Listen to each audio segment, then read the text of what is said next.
Portland, Oregon, année 1980. Les salles d'arcade sont pleines à craquer. Entre Pac-Man et Asteroids, une nouvelle borne apparaît un matin, sans publicité, sans logo de fabricant. Sur son écran, un nom en lettres vertes, Polybius. Personne ne sait d'où elle vient, mais très vite, les adolescents du quartier s'y pressent. Le jeu est différent. Les graphismes hypnotisent, les sons sont étranges, presque subliminaux. On raconte que jouer à Polybius provoque nausées, crises de panique, insomnie, cauchemars, voire des pertes de mémoire. Des témoins affirment avoir vu, la nuit, des hommes en costume noir venir relever les données de la machine sans jamais vider la caisse. Au bout de quelques semaines, toutes les bornes disparaissent sans explication. Plus personne n'en revoit jamais une seule. Pendant des années, cette histoire reste une rumeur. Jusqu'à ce qu'un ancien gérant de salle d'arcade affirme, en 2003, avoir bien vu une borne sans marque livrée par camion, avec des instructions secrètes du gouvernement. Selon lui, le jeu servait à tester les effets des stimuli visuels et sonores sur le cerveau humain.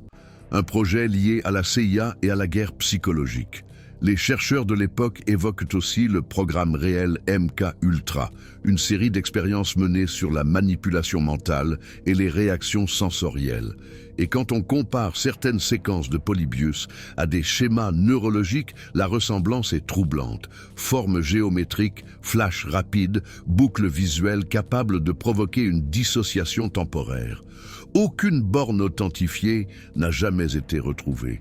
Mais en 2016, un développeur amateur découvre un vieux circuit imprimé dans une brocante de l'Oregon.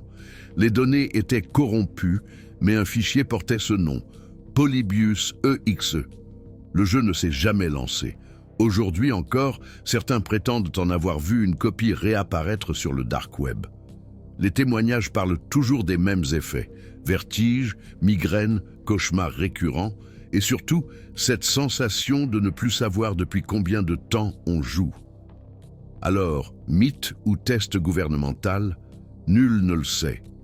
Mais si un jour tu entres dans une salle d'arcade et que tu vois une borne noire, sans logo, avec un simple mot vert à l'écran, ne mets pas de pièces. Certains jeux ne sont pas faits pour être gagnés. Abonne-toi pour d'autres légendes numériques, là où les pixels cachent parfois plus que des souvenirs.